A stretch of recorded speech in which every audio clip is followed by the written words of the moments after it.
Hi guys, it's Jessica from craftedandstampin.blogspot.com, and today I am a guest designer with a tip over at the Creative Cutter Room. I used to be on the design team and I loved it, and I said I would love to be able to do a tip still. So today's tip, I'm going to be making paper beads, and I'm actually going to be making them without the use of a cutting machine, because I did have someone email me after I showed the awesome file from Regina at the Cutting Cafe. I wanted to show you how you can make paper beads on your own. It's a real simple way. So I'm just going to show you how I used to do it before I had my cutting file. What I did was I had made, and you're going to want to use a pencil and a ruler and any color paper that you want. Just for the video sake, Bubba, please. Just for video sake, I'm going to use just some cream paper because I can see that it shows up a little bit better in a pen and a ruler. So how I make it is, you are going to go over, you're going to start out, let's see, making a dot. I'm going to make it 1 1/4 inches wide, or better yet, if you want, we can even go, no, let's stick with 1 1/4. It's easy enough. So I'm going to make 2 dots from the 0 and the 1 1/4, and then I'm going to go halfway through, which I believe it's 5/8, which is for our halfway points, I believe. Yeah, it looks like it's 5/8. Okay, now what I'm going to do is I decided that I want this to be about 5 inches long. So from my center point that I did, I'm going to make sure that my ruler is lined up, and I'm going to go down to the 5-inch mark, and I'm going to put another dot. And then all you're going to do is you are going to line up your 2 dots, as you can see, and just connect your dots. And like I said, you would do this with pencil, but I'm doing it with pen so you can see how it lines up. It's very simple, super easy, super fun, and wait till you see how quick and easy you can pop a bunch of these out. And I'm just going to draw the line across. Okay, now all you're going to do is you're just going to take a pair of scissors and you're going to cut them out. Okay, and like I said, I should have used pencil, but just for sake of the video, I wanted it to be able to show up for you. And I don't want to make this such a too long of a tip. So I'm just going to do just the one. Okay. And there we go. Okay, so I'm going to use the opposite side, just so you don't see it. I'm only going to do the one for right now. Okay, so, and I also did one with my pencil earlier with a different designer paper, I guess you could say. It just looks a little bit different when you actually make a bead with the designer paper. But I wanted to tell you what I did learn, and I had seen this in another video. I was using my Stampin' Up! Markers, and unfortunately they're not going to work with this if you wanted to make a design on your bead, only because if you do that and you go to use, I use Crystal Effects to make my beads harden, because it's water-based. Once you put the Crystal Effects on, it runs everywhere. So I'm just going to take two markers. I'm going to take my black and purple because they're my 2 favorite colors, and I just want to show you that you can make cute little designs. Let's see, I want the black tip to be shown. Okay, so all I'm going to do is I'm going to start off, oh, nice smell, going equal distance with each color. And all you're going to do is just put lines along the edge. Because you have to remember, when you roll these up, you're only seeing the edge, and that's why you're only putting the line along the edge. But I just want to make sure it definitely comes up visible. And I'm going to make them a little bit longer and a little bit darker.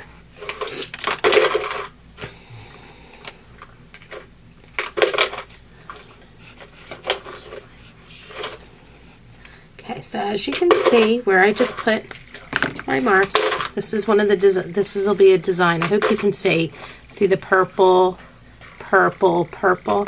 Now I'm going to fill in those leftover spots with the black. Okay. Very easy. You don't have to be a pro. Bub. Thank you, pal. You don't have to be a pro at coloring or anything. Okay, so after you do that, what you're going to need is a styrofoam block, which works the best to hold your beads up. Like I said, I use, sorry, excuse my reach, my Crystal Effects from Stampin' Up! To get my bead to harden and stick together. So what I'm going to do is I'm going to take a toothpick and I am going to flip over the side that has the color showing, and I'm going to put the piece of paper on top of the, or underneath my toothpick, and I'm going to just start rolling it. Now, if you're using thicker cardstock, like I had said when I had done the other video, it's a little bit harder to get it started and to kind of keep it together. So you really have to work at just that first initial roll, and then once you get that done, you're made. You are set. You just want to make sure that you get it to where it's on there pretty good. And you want to make sure that you're kind of not messing up your roll. So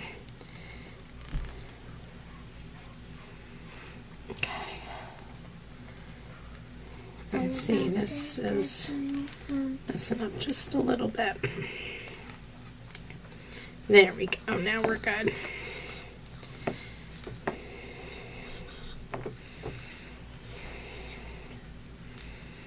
Okay, so once I have my bead all rolled up, I'm going to put, oops, you can actually use the Crystal Effects, spit something at me, to be your glue to keep it together as well. Glue.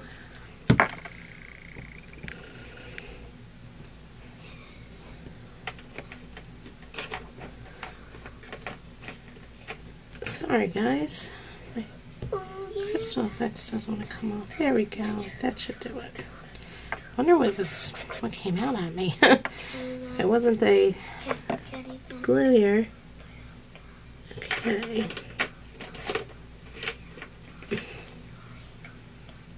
Why am I having issues with this?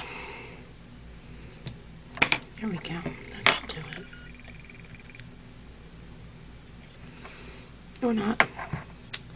Just give me 1 second. I'm so sorry. Sometimes sometimes this gets a little jammed up. Oh, there we go. That should do it now. Okay. Hope it doesn't. Oh yeah. It's gonna come out a little bit everywhere. Okay.